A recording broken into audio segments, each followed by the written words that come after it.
Quiero hoy hablar sobre un tema que es de vital importancia para todos nosotros y es los hijos, lo cual yo creo que todos tenemos una inquietud con nuestros hijos. Bueno, en el caso de aquellos que no tengan hijos, tienen sobrinos, y en el caso que no tengan sobrinos, pues son parte del cuerpo de Cristo, que también nos ayudarán a poder hacer que los niños puedan ser fortalecidos. Acompáñenme por favor a las Escrituras en Éxodo capítulo 2. Aquí hay un pasaje extraordinario que me gusta mucho, que es precisamente donde nos habla de Moisés, nos habla de la importancia de lo que pasó con Moisés cuando fue escondido de bebé y fue puesto en esta canasta para que se pudiera ir. Y la Escritura nos habla de varias cosas. Nos habla del temor de los egipcios, porque el pueblo de Israel ya se estaba multiplicando muchísimo. Y entonces la gente estaba alarmada de que el pueblo de los hebreos, que eran esclavos y eran los que hacían el trabajo en todas las diferentes áreas más pesadas de la ciudad, pues se multiplicaran más de la cuenta. Y en el capítulo 1 de Éxodo, versículo 9, dice: aquí el pueblo de los hijos de Israel es mayor y más fuerte que nosotros. Reconocen que es mayor en número y reconocen que es más fuerte que ellos. Y se les ocurrió una idea. Ahora pues, seamos sabios con él, para que no se multiplique. Y acontezca que viniendo guerra, él también se una a nuestros enemigos y pelee contra nosotros y se vaya de la tierra. Aquí nos está hablando de la necesidad y nos está hablando de poder hacer una estrategia para que no se una, si es que llegaran algunos enemigos, a ellos. Ahora, Egipto y Faraón, primero que nada, Faraón representa en las Escrituras, hablando teológicamente, a Satanás. Y Egipto representa la esclavitud que el ser humano puede tener actualmente en nuestra vida en las cosas que nos atan y nos hacen ser esclavos. Ahora, nos habla de un imperio, y de la misma manera que nos está hablando del imperio de los egipcios, en la actualidad estamos luchando contra algo que va en contra de los principios morales y éticos en nuestra sociedad, y cada vez va avanzando más y más y más. Lo que anteriormente se veía como algo malo, el día de hoy se ve como algo que no se debe censurar. Y ha sido tan fuerte que está empuje y empuje y empuje para que al final de cuentas el ser humano y nuestros hijos puedan ver que lo que antiguamente era malo, hoy pues los padres están equivocados, son chapados a la antigua, etcétera. En la escuela que nosotros tenemos que estar muy al pendiente del comportamiento de los alumnos entre ellos, viendo que cuando habla un niño con una niña, estar al pendiente de su conversación, estar al pendiente de los baños, estar al pendiente de muchas cosas. Porque resulta que ahora hasta los padres están a favor de ciertas cosas que ellos consideran cosas que no, pues está bien que se toquen, que se besen, que se abracen, está bien que se digan, está bien. O sea, muchas cosas que a veces nosotros no nos percatamos, porque hay muchas cosas que suceden en las escuelas Y como padres muchas veces llevamos a nuestros hijos a la escuela, lo dejamos y nos salimos de ahí y no entendemos mucho de lo que sucede dentro de las aulas.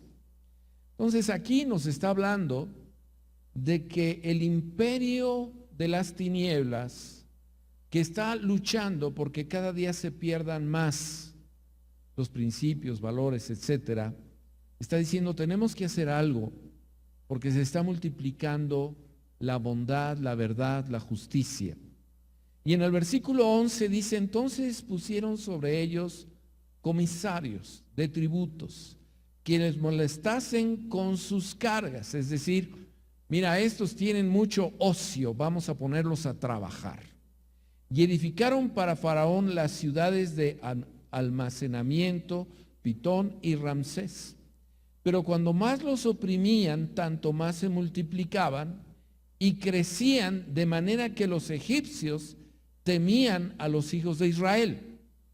No les salió la estrategia. Más gente nacía y más crecimiento había y más unidad en el pueblo de los judíos. Versículo 13 dice, los egipcios hicieron servir a los hijos de Israel con dureza. Ya no solamente era con demasiado trabajo. Y amargaron su vida con dura servidumbre en hacer barro y ladrillos y en toda labor del campo y en todo su servicio, al cual los obligaban con rigor. Es decir, yo creo que hasta los golpeaban, los azotaban y los maltrataban. Lo que ocasionaba es que ellos se unieran más. Versículo 15, y habló el rey de Egipto a las parteras de las... Este ya es el tercer punto, porque eso tampoco, el ponerles más cargas pesadas no logró lo que ellos querían. Así es de que Faraón dijo, bueno, vamos a usar una tercera y última situación. Y habló el rey de Egipto a las parteras de los hebreos, una de las cuales se llama Cifra y la otra Fúa, y les dijo, esta es la estrategia que tomaron: cuando asistáis a las hebreas en sus partos y veáis si el sexo, si es hijo, ájole, matadlo. Híjole. Si es hijo, matadlo. Y si es hija, entonces viva. Yo me pregunto cómo es que la gente permitió eso. ¿Cuál sería las razones que el gobierno de aquel entonces dieron para poder, porque esto no podía esconderse en una esquina? Los hebreos como los egipcios sabían que estaban matando a los niños recién nacidos. ¿Qué era lo que les dijo y la razón por la cual los podían matar? Seguramente tuvieron alguna razón que convenció a los ciudadanos de Egipto para poder decir, sí, está bien, háganlo, porque es correcto. Así como el día de hoy, en lugar de decir asesinato, se le llama producto al niño que ya está en el vientre de la madre. Y entonces todo el mundo dice, está bien. Algo similar, pero en una cuestión más fuerte, porque estos niños ya estaban en brazos de mamá. O sea, aquí te está hablando de algo muy fuerte que está sucediendo en la época de el nacimiento de Moisés. Y más adelante vemos que las parteras no obedecen, no hacen caso y siguen dando nacimiento a los bebés. Versículo 20 y dice, y Dios hizo bien a las parteras, el pueblo se multiplicó y se fortaleció en gran manera. Es decir, tercera estrategia y fallida. Y por haber las parteras temido a Dios, Él prosperó sus familias. Versículo 22 dice, entonces Faraón mandó a todo su pueblo diciendo, echad al río a todo hijo que nazca y a toda hija dad la vida. El mandato tenía que ser más fuerte.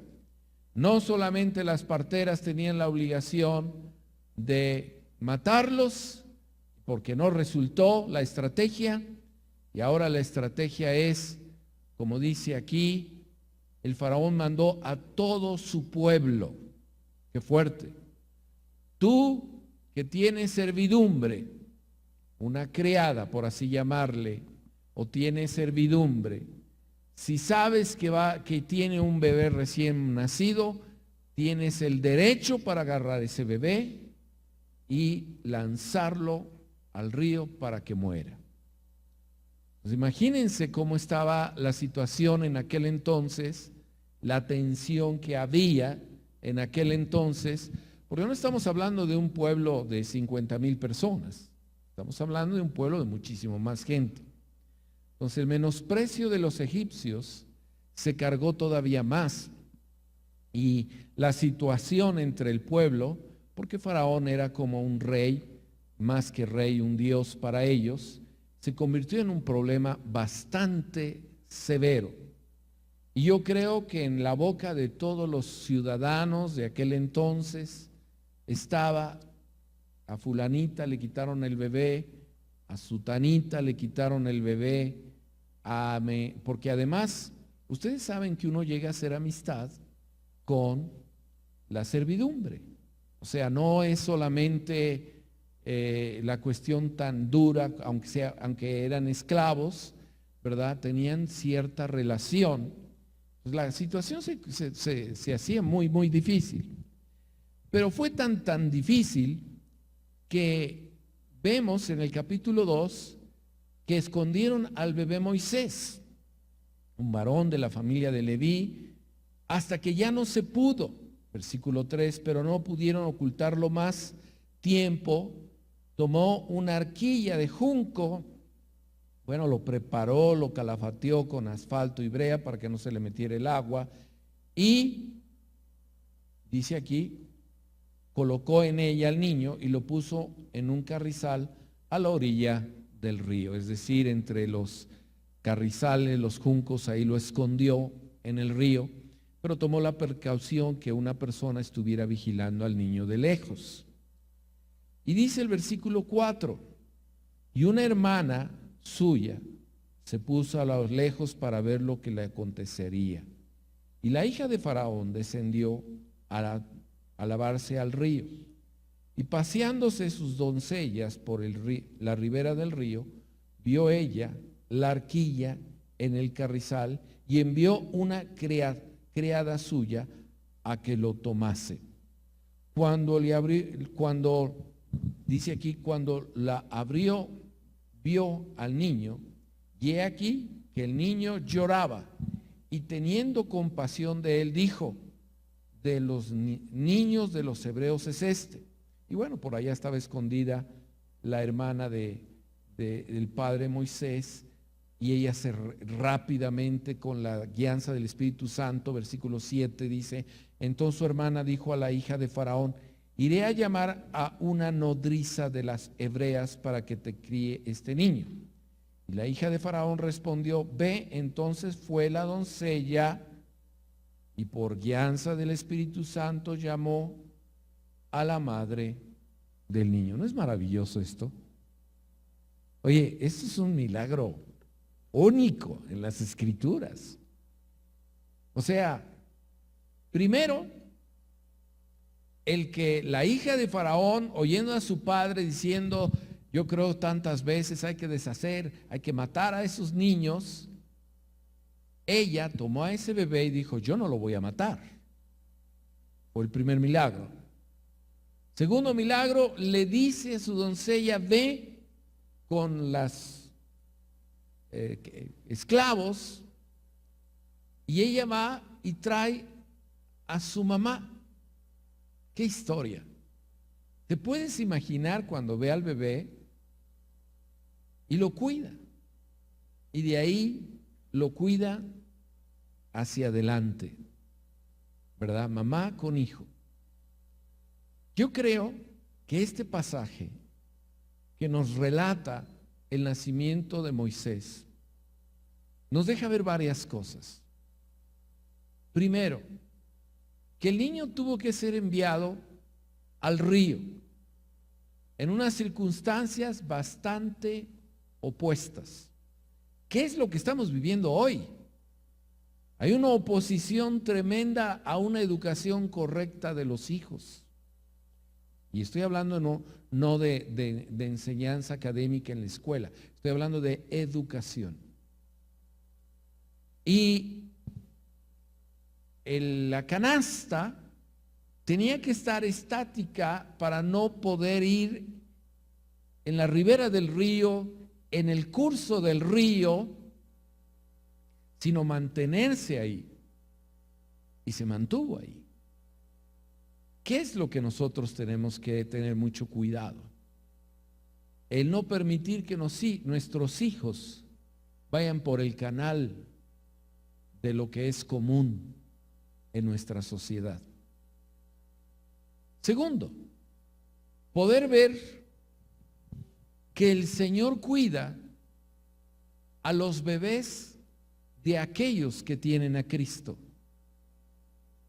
Que el Señor cuida a los hijos de aquellos que buscan la presencia de Dios. Porque hay un peligro, y es la contaminación que existe con todo lo que sucede a nuestro alrededor. Tercero, la madre es la que lo cuida, la que al final de cuentas va a tener todo el tiempo del mundo para atenderlo, cuidarlo, y se dice que Moisés estuvo juntamente con el hijo de Faraón, al grado que fueron a las mejores escuelas, si lo podemos comparar con una universidad, y su vida sigue. La madre, para mí, es el equivalente el día de hoy a las Sagradas Escrituras. Porque las Sagradas Escrituras te dan algo que no te da ningún otro libro. Primero sabemos que es la palabra de Dios, pero las Escrituras te dan una identidad. Este bebé que salió del río, y este bebé que fue dado por una sierva de las hijas de Faraón, pudo haberse quedado sin identidad. ¿Cuántas películas hemos visto donde los hijos no tienen ni papá ni mamá? Y entonces su educación no es igual que la educación de un niño que tiene papá y mamá. Y obviamente la falta de identidad se refleja en el carácter de los niños, en su personalidad, su forma de ser, su rebeldía, su enojo con la vida y sus tomas de decisiones cuando él ya está en la etapa de la universidad. Muchos no hacen universidad y en muchos casos no es porque no se les dé la oportunidad, sino por la falta de identidad, por los prejuicios que pudieran tener. Entonces, para mí, esta madre representa precisamente el absorber la presencia de Dios. Y lo que vemos en la vida de Moisés es que cuando está en Génesis capítulo 3, en la zarza, y tiene un encuentro con Dios, yo creo que le fue difícil tener ese encuentro con Dios. ¿Quién eres, Señor? Cuando el Señor le dice, quita el calzado de tus pies porque el lugar que pisas santo es. Él está así como, eres el Dios todopoderoso, pero la enseñanza que él recibió como judío, como hebreo, fue lo que le ayudó a entender que él tenía un llamado para sacar a su pueblo de la esclavitud. ¿Cuál era el atributo más poderoso que él tenía? La identidad con Dios. ¿Se acuerdan que subió al monte y en el monte platicó con Dios? Esa plática que tuvo con Dios era muy importante, porque es el único en toda la Escritura que ha visto a Dios. Es decir, ha visto a Dios nada más de pasadita. El único caso en la Escritura. Y el que se identifica con Dios y tiene una identidad como ser humano más fuerte. Eso hace que él pueda tomar el bastón, el báculo, y poder sacar a todo el pueblo de Israel de la esclavitud.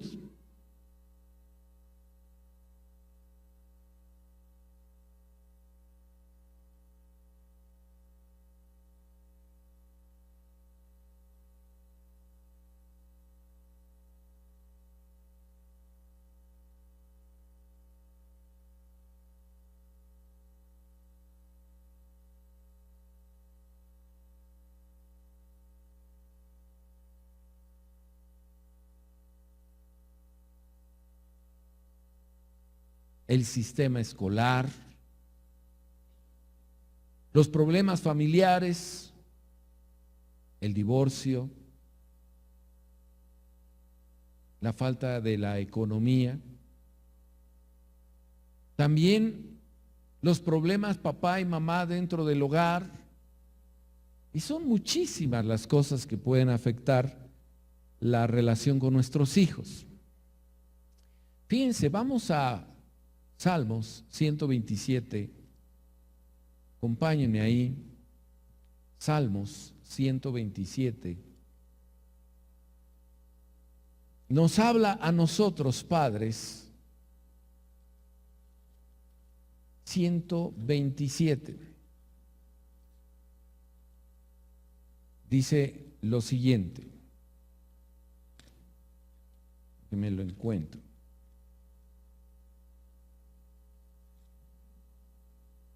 En el versículo 3. Esto es para ti y para mí. He aquí, herencia de Jehová son los hijos. ¿Cuántos le dan gloria a Dios por eso?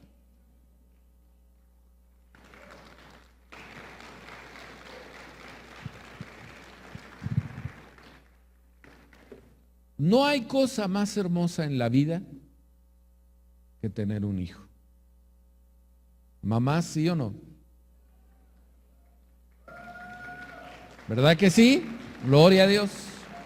Ahora, fíjense ustedes, a veces cuando hay un embarazo que es fuera de tiempo o un embarazo no esperado, yo contigo ya tengo 30 y tantos años con esto, la persona que se embarazó está desesperada, no sabe qué hacer.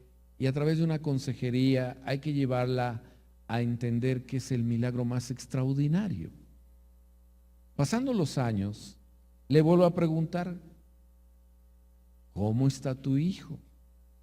Me dice, de verdad tenías razón. Es lo más bello que existe en la tierra. Y es la lucha de toda madre o de toda mujer, porque a veces la vida te depara cosas que nunca esperabas.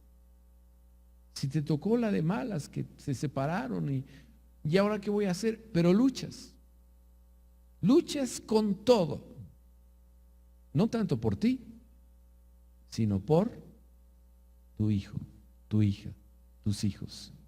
Se convierten en lo más importante de tu vida. Y es extraordinario, tengo un montón de historias, podría yo creo que hacer un libro, de mujeres que se quedan pensando, ¿qué va a pasar conmigo? ¿Qué voy a hacer?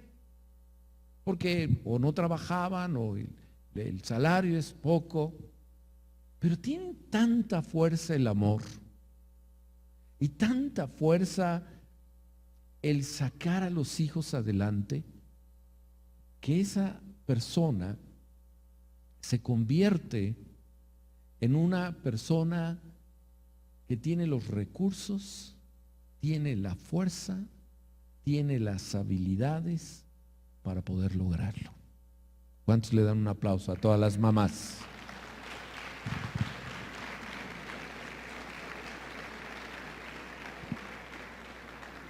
Les puedo platicar la historia de una mujer que se quedó con 3 hijos. Ella, viviendo en una pequeña casa rentada de Infonavit, estaba desesperada. Y ella tenía un anillo con una, pues le dieron el anillo de compromiso, era muy, muy costoso en aquellos años. Se le ocurrió la idea de subirse a un autobús, irse hasta Ciudad Juárez, cruzar la frontera, estar en las tiendas. Alguien le ha de haber dicho, llegó a un lugar donde había muchas joyerías, se presenta con el dueño, le dice: mire, tengo este anillo. El dueño prácticamente le dijo: no, pues aquí no damos dinero por anillos usados. Dice: no, permítame, me pasó esto. Tengo 3 hijos chiquitos de tal y tal edad. Y le pido, ayúdeme. Yo no me lo conozco, usted no me conoce. Lo único que le pido es que me dé joyería a crédito para poder llevármela al centro de la República en México y venderla. El Espíritu Santo, porque ella cristiana, tocó el corazón de este hombre milagrosamente, porque no podía ser de otra manera, y le da una cantidad: oro, anillos, esclavas, relojes. Le dice: vete, pero estoy confiando que regreses. Y le dice: ¿cuánto es el costo? Regresa. Ya no les platico toda la historia, solo les digo que ella compró una casa muy bonita.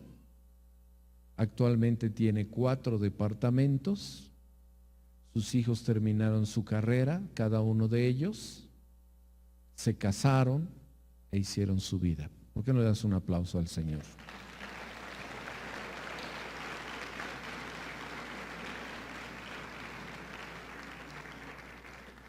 El amor es la fuerza más extraordinaria que el ser humano tiene.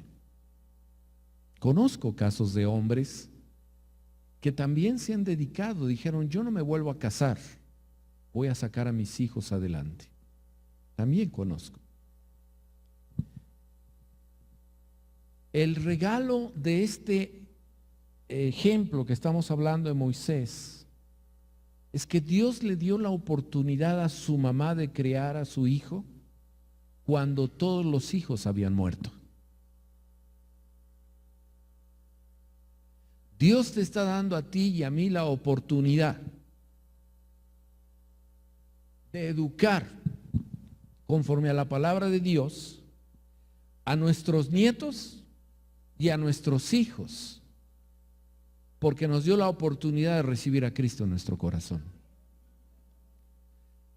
Y aquí la Escritura nos dice: he aquí, herencia de Jehová son los hijos, cosa de estima el fruto del vientre, como saetas. Esta parte me fascina. Imagínate un arco con una flecha, como saetas en manos del valiente. Así son los hijos sabidos en la juventud. Saetas en manos del valiente. Así son los hijos habidos en la juventud. Yo creo que es una extraordinaria bendición tener hijos. Divertirnos con ellos es mejor. Para aquellos que no tienen hijos, pero que tienen sobrinos, que eres una tía, una prima o lo que sea, es una bendición muy grande disfrutarlos. De verdad. Los niños tienen cada ocurrencia, que esas mismas ocurrencias tú no las olvidas. las vuelves a vivir. Es algo fantástico las ocurrencias que luego ellos traen, los sueños que ellos traen, el ponerse los zapatos de papá y el ponerse de mamá, ponerse pues ahora sí que los zapatos de mamá y la ropa y tanta cosa que hacen. Es una gran bendición, una gran bendición. Pero más que vivir una vida natural, de una educación natural, porque Dios nos ha dado la habilidad de ser padres, también nos ha dado la palabra, que cuando tengas que sacarlos del río, porque la situación está muy pesada, tú puedas llenarlos de la palabra de Dios. ¿Alguna vez has pensado qué es lo que hacía mamá con Moisés mientras crecía? ¿Qué le diría? ¿Qué le enseñaría? Ahora, el rumor corrió, tan corrió que todos sabían que él era hebreo.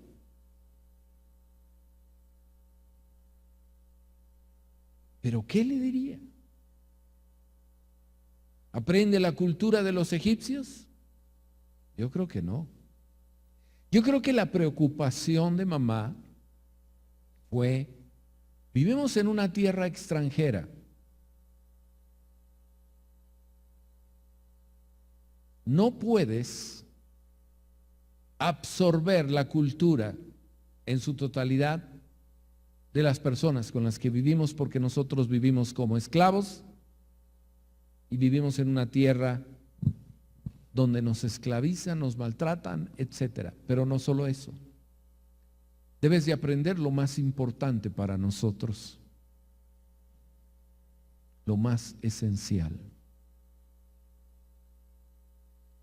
Las veces que yo he ido a Israel, hay un lugar que siempre me hace llorar. No es la tumba de Jesús solamente, o el cerro de la calavera, el Gólgota. No es el lugar donde Jesús dio el sermón del monte. Bueno, tantos lugares tan hermosos. Es un lugar que ni siquiera tiene relación con Jesús. En el desierto, en medio de la nada, hay unas cuevas donde encontraron los pergaminos más valiosos que existen sobre la tierra, los rollos del Qumran. Estos rollos fueron encontrados en las profundidades de unas cavernas porque había un grupo de personas que durante toda su vida, un tipo de monjes, se dedicó a transcribir el Antiguo Testamento. Hay porciones del libro de Daniel, el libro de Isaías completito. Estás hablando que el libro de Isaías que encontraron ahí tenía cerca de 1000 años más antiguo que el que se tenía. Lo comparan con la Biblia que tú tienes hoy, y eso es lo maravilloso. Es igual. Dale un aplauso al Rey de Reyes. Dáselo, por favor.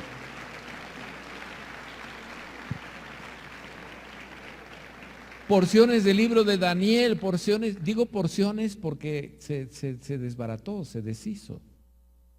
Pero mira cómo es Dios. Los metieron en unas ollas tapadas en el desierto miles de años o más de 1000 años. Las encontraron en el año 2040, en 1942 por ahí. O sea, todos esos años estuvo ahí. Y cuando yo llego ahí, está muy bonito porque tienen un lugar para el turismo y enfrente ves las cuevas, ves los hoyos. Yo siempre lloro porque digo: Señor, si la Biblia desapareciera hoy, porque además En muchas épocas han tratado de desaparecer la Biblia. No hay poder en la tierra para que la Biblia desaparezca. Hay gente que ha dicho que este libro ha de tener muchos errores, muchas contradicciones, muchas cosas que definitivamente ya no se usan el día de hoy. Estos hombres, porque ahí está cómo vivían, hay vestigios nada más. Lo que más sobresale son albercas de agua en medio del desierto. Hacían un gran esfuerzo para almacenar agua y lugares donde ellos se metían. Porque parte de los ritos de ellos era escribir una palabra o dos palabras o un número de palabras y meterse al agua, purificarse, limpiarse. Eran muchos ritos con la finalidad de que no fallara la escritura y todo lo hicieran perfectamente en pieles nuevas, porque para los hebreos las pieles viejas las iban desechando. Por eso no se tiene muchas pruebas de esto. Me fascina ese lugar. Me fascina porque yo ahí veo que esto es palabra de Dios científicamente. Me explico, para ti y para mí pues no necesitamos tanto. Pero hubo gente que tomó el tiempo de su vida completa. Inclusive ahí están los cadáveres, es decir, los huesos de la gente que vivió en aquellas épocas, para poder hacer que estas escrituras pasaran a las siguientes generaciones. Y mira, fue tan extraordinario que el que encontró no fueron arqueólogos. El que encontró esto fue un pastor que traía sus cabras, se le perdió una, la andaba buscando, ve un agujero entre las piedras y las rocas, avienta una piedra y suena clac. Ay, ahí hay algo. Él va por otro, se bajan, se descuelgan y dice, mira, aquí hay un montón de pergaminos. Sacan los pergaminos. ¿Para qué será esto tú? Pues quién sabe, vamos a llevarlos al pueblo a ver si nos dan algo. Llegan a un mercado, lo venden en el mercado, oiga, me encontré esto. Pues cuánto, pues tanto, pues aquí déjamelo. Alguien lo ha de comprar y él, se lo venden a alguien que vendía antigüedades. Y ahí tenía su puesto. Y ahí termina la historia. No. Llega una persona, arqueólogo, pasando por ahí, ve el pergamino y dice, ¿qué es esto? ¿Dónde lo encontraste? Y sale toda la historia hasta el día de hoy. ¿No es maravilloso? Dale un aplauso al Rey de Reyes. Dáselo con ganas.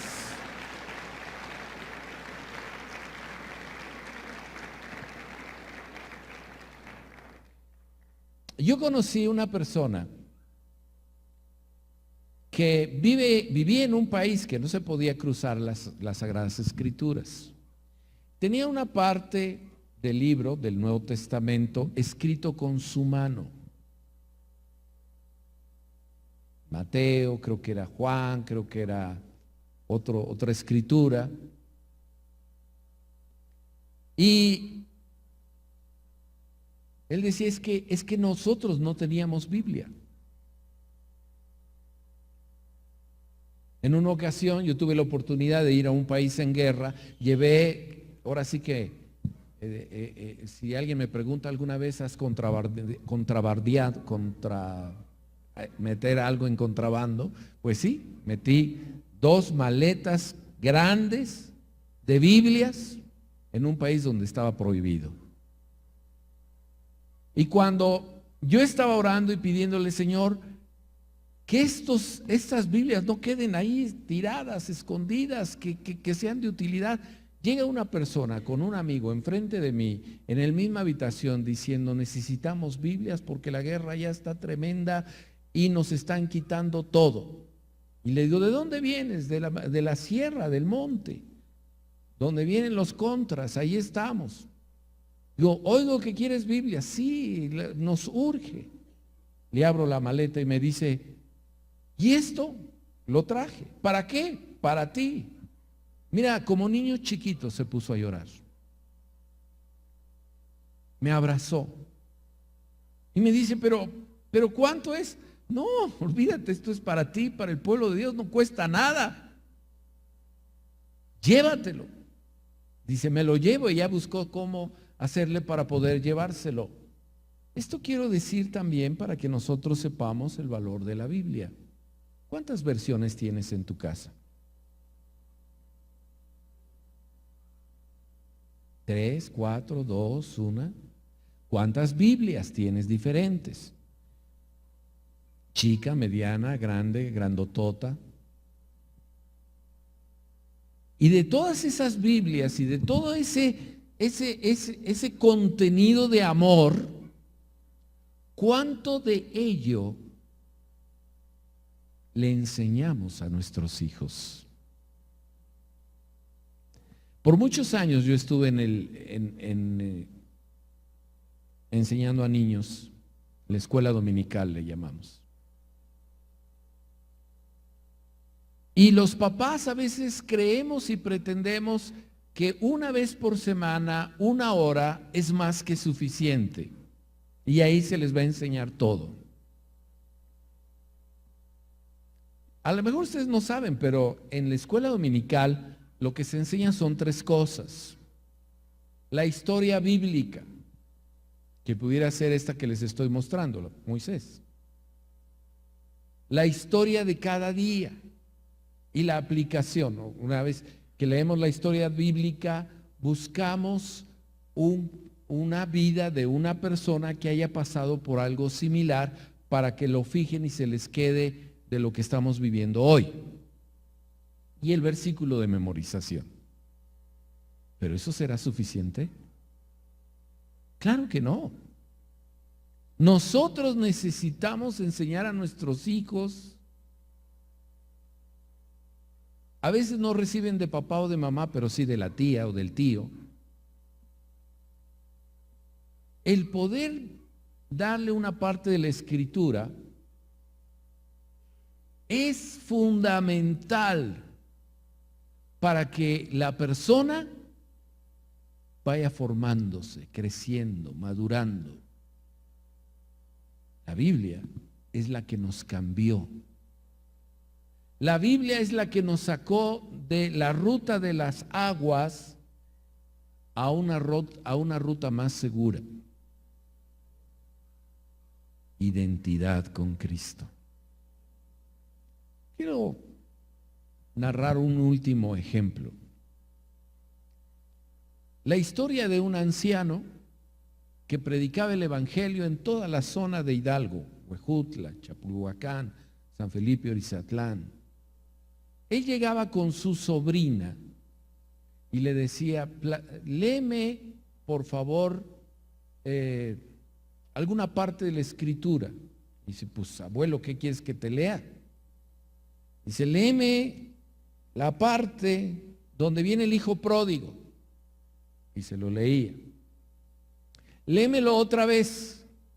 Y le volví a leer la parte del hijo pródigo. Ahora yo te la voy a decir para ver si me la aprendí. Y se lo decía.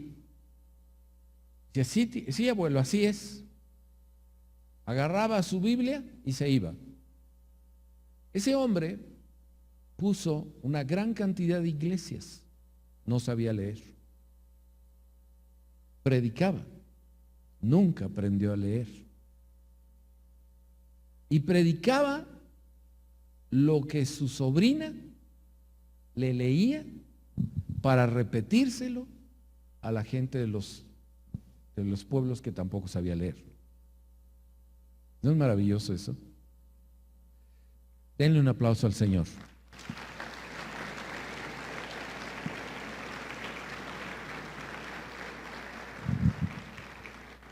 Tú y yo, ¿cuántas versiones tenemos en casa? Bueno, ya ni siquiera la necesitamos en casa.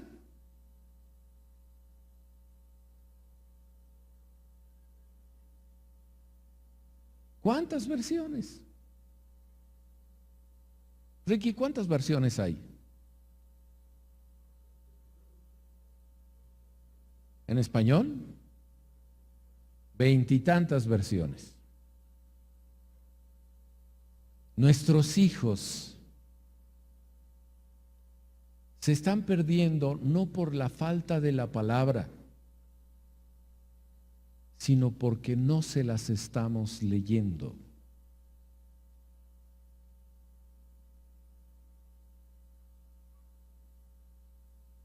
Ni siquiera es la aplicación de las Sagradas Escrituras en la vida de su educación, porque la Biblia es viva y eficaz y más cortante que una espada de doble filo y penetra hasta partir el alma, las coyunturas y los tuétanos. Es decir, si tú le hablas a tus hijos, si tú le hablas a tus nietos de la palabra de Dios, identidad será lo que ellos van a cosechar. Amén. Vamos a ponernos todos de pie.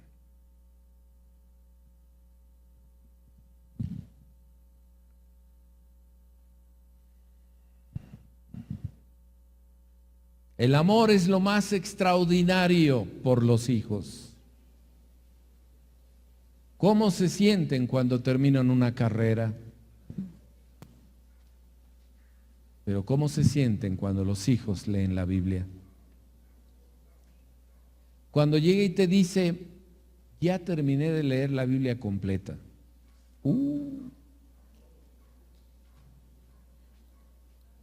Vamos a orar. Padre, en el nombre de Cristo, yo pongo delante de ti a cada uno de tus hijos.